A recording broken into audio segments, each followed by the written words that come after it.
नमस्कार। हमारे खास राजनीतिक प्रोग्राम पेनल्टी कॉर्नर में आपका स्वागत है। अब तक हमने कांग्रेस भाजपा में चल रहे अंतर्कलह पर चर्चा की, फिर एक दिन हमने बात की हनुमान बेनीवाल से, आरएलपी के नेता, उसके बाद हमने आम आदमी पार्टी के प्रदेश अध्यक्ष और बसपा के प्रदेश अध्यक्ष से बात की। आज हम इसी श्रृंखला में आगे बढ़ना चाहते हैं और बात करेंगे। एक तो बीटीपी जो ट्राइबल पार्टी है, अचानक उभर के आई पिछले चुनाव में, 2 सीटें हैं उनके पास बांसवाड़ा डूंगरपुर में, और वहाँ उन्होंने काफ़ी चौंकाया लोगों को। उसके प्रदेश अध्यक्ष वेलाराम गोगरा से बात करेंगे और साथ ही हम कोशिश करेंगे कि सीपीएम के प्रदेश सचिव कॉमरेड अमराराम से भी हमारी बात हो, ताकि बीटीपी और सीपीएम क्या करने जा रहे हैं आने वाले चुनाव में, उनकी तैयारी क्या है, इस पर हम चर्चा कर पाएँ। बांसवाड़ा डूंगरपुर वागड़ इलाका है, दक्षिण राजस्थान है और ये पूरी ट्राइबल बेल्ट है। और दर्शकों को याद दिलाने के लिए मैं बताना चाहता हूँ कि यहाँ जो 9 विधानसभा सीटें हैं, 2 जिले हैं बांसवाड़ा और डूंगरपुर, इनमें सरपंच से लेके सांसद तक के सारे पद आदिवासियों के लिए रिजर्व हैं। यानी कि सरपंच भी केवल एसटी का बन सकता है, प्रधान भी एसटी का बन सकता है, जिला प्रमुख भी एसटी का बन सकता है, विधायक भी एसटी का बन सकता है और सांसद भी एसटी का बन सकता है। 100% आरक्षण की वजह से, क्योंकि टीएसपी एरिया है, स्पेशल प्रोग्राम है, ट्राइबल स्पेशल प्रोग्राम, वहाँ पर एसटी के अलावा अन्य समाज से आने वाले लोग राजनीतिक नेतृत्व देने की स्थिति में कभी नहीं रहते, चाहे वो नेता बन भी जाए, पर चुनाव लड़कर किसी पद पर नहीं बैठ सकते।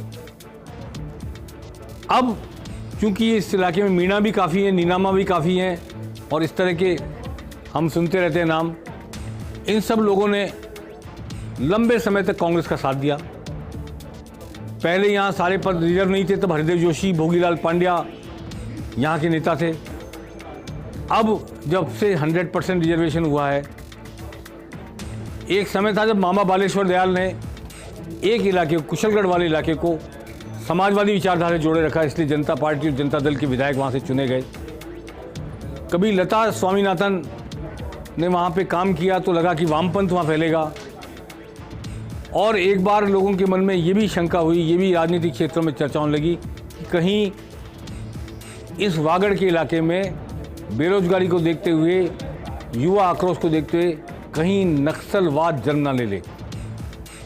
नक्सलवाद जन्म ना ले ले, इसको देखते हुए बहुत सारे प्रयास किए गए और इधर बीटीपी का उदय हुआ। बीटीपी ने छात्र संघ चुनावों से चुनाव जीतना शुरू किया और फैल गई, और फैल करके उसने पिछले चुनाव में 2 विधानसभा सीटों पर, दोनों सीटें डूंगरपुर की हैं, सफलता हासिल की। हालांकि खास बात यह है कि बीटीपी के दोनों विधायक अब बीटीपी में नहीं रहे और वो पार्टी से बाहर हो गए। तो बीटीपी के प्रदेश अध्यक्ष वेलाराम गोगरा से हम बात करते हैं।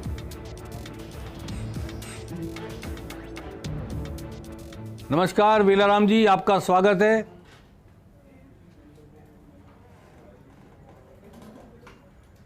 नमस्कार फर्स्ट इंडिया को। जी वेलाराम जी, अगले चुनाव को लेकर आपकी क्या तैयारी है? कितनी सीटों पर लड़ेंगे? दोनों जिलों में लड़ेंगे, बाहर भी फैलेंगे?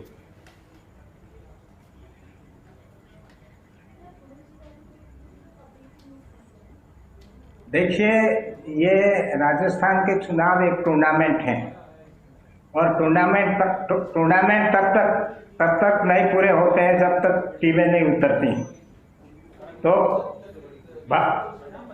आवाज रिपीट कैसे हो रही?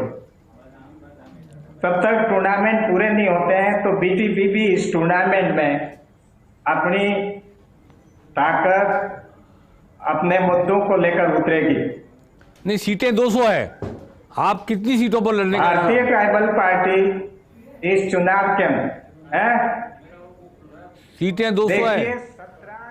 17 सीटें जो टीएसपी के हैं जी, हाँ, और टीएसपी की 17 सीटों पर भारतीय ट्राइबल पार्टी अपने कैंडिडेट उतारेगी और 6 सीटों पर हम विचार की राजनीतिक पार्टियों के साथ विचार विमर्श कर उनके साथ में लाइजन बिठा करके पूरे राजस्थान में अपनी सीटें उतारने की कोशिश करेगा, जिसमें हमारा अभी तक चर्चा हो चुकी है। एसडीपीआई, एपीआई प्रदेश अध्यक्ष, आरडीएफ और बीटीपी, हमने प्रेस कॉन्फ्रेंस भी की।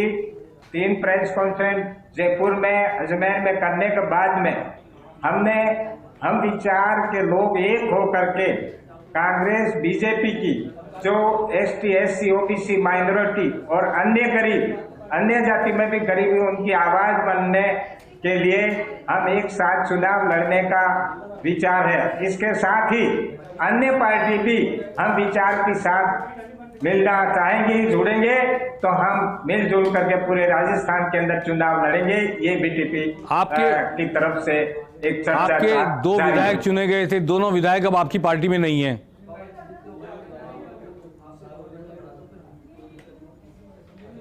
ये आप कह रहे हैं पार्टी में है कि नहीं है, ये हमारा आउटलुक है। घर के अंदर सब कुछ आपस में विवाद होते हैं, ये चुनाव में सब कुछ ठीक हो जाएगा। और ये जिस तरह से प्रोपेगेंडा किया जा रहा, बीटीपी में फूट हो गई है, बीटीपी में धड़े हो गए, ऐसा कुछ नहीं है। हो सकता है 4-5 आदमियों के बीच में मनमुटाव है, इसका मतलब पूरे क्षेत्र के ट्राइबल एरिया के युवाओं का मनमुटाव नहीं है, आम लोगों का मनमुटाव नहीं है। ये सारा मीडिया और अन्य मार्फत से बीजेपी कांग्रेस के मीडिएटरों द्वारा बीटीपी को तोड़ने की साजिश के तहत ऐसे लफ्ज बोले जा रहे हैं, जिसको हम स्वीकार नहीं करेंगे। बीटीपी के दोनों विधायकों को आप टिकट देंगे वापस एक बार और, अगर वो आपके साथ हैं?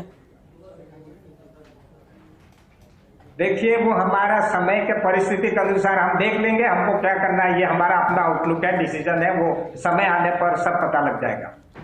जी, एक भारतीय आदिवासी पार्टी और जन्म ले रही है आपके इलाके में। भारतीय आदिवासी पार्टी ने छात्र संघ चुनावों में भी सफलता हासिल की है। मैं आपसे सुन रहा हूँ लोग, सर मैं आपसे मैं निवेदन ये करूंगा कि ये आपसे सुन रहा हूँ और लोगों से सुन रहा हूँ, मीडिया से सुन रहा हूँ। मेरे सामने जब पार्टी आएगी तब हम इस मामले में कुछ आपको जवाब देने में समर्थ रहेंगे। जी, आपके इलाके में सबसे प्रमुख समस्या या सबसे प्रमुख बात आप क्या रखेंगे लोगों के सामने वोट मांगने के लिए? देखिए, हमारी सबसे प्रमुख मांग है और जिसकी वजह से बीटीपी का उदय हुआ, भारतीय संविधान की मंशा थी और मंशा के अनुसार 5th शेड्यूल बनाएगी और जिसमें संविधान की धारा 244(1) के तहत राज्यपालों को अधिकार दिए गए कि पीएसपी एरिया में, आदिवासी बाहुल एरिया के अंदर आदिवासी की भौगोलिक परिस्थिति, उसकी रहन, उसकी संस्कृति को ध्यान में रखते हुए राष्ट्रपति महोदय को, राष्ट्रपति और राज्यपाल महोदय को गार्जियन बनाया गया। लेकिन आज तक जो पावर दिए गए इसका उपयोग नहीं किया गया और इसका उपयोग भी विधानमंडल और मुख्यमंत्री ने नहीं करने दिया।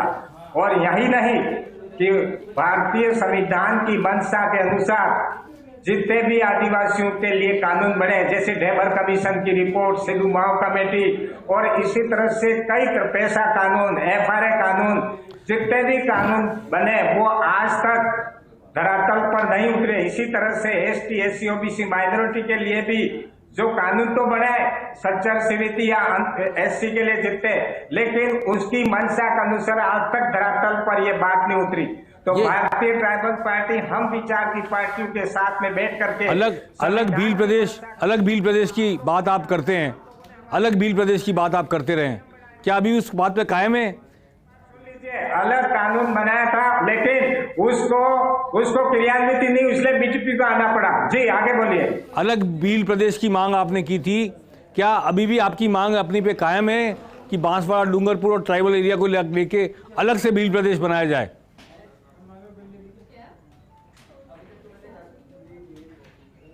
बिल्कुल हमारी मांग कायम है। ये मांग आज सिर्फ अभी नहीं, 100 साल पुरानी है और हमारे मानगढ़ पर गुरु गोविंद गुरु ने भीलराज की बात की थी, तब से ये बात चल रही है और वो इसलिए चल रही है कि संविधान के मंशा के अनुसार कानून, विधान, नियम, कमेटी की रिपोर्ट के अनुसार जो इस एरिया के डेवलपमेंट के लिए बातें कही थी वो धरातल पर नहीं उतरी और नहीं उतरी, उसी को उतारने के लिए वायदा याद दिलाओ अभियान के रूप में पार्टी उतारेगी कि ढेबर कमीशन में कहा था कि आदिवासी क्षेत्र में आदिवासी का विकास और दूसरी तरफ शराब बिक्री एक साथ नहीं हो सकता है, दोनों एक रहना चाहिए।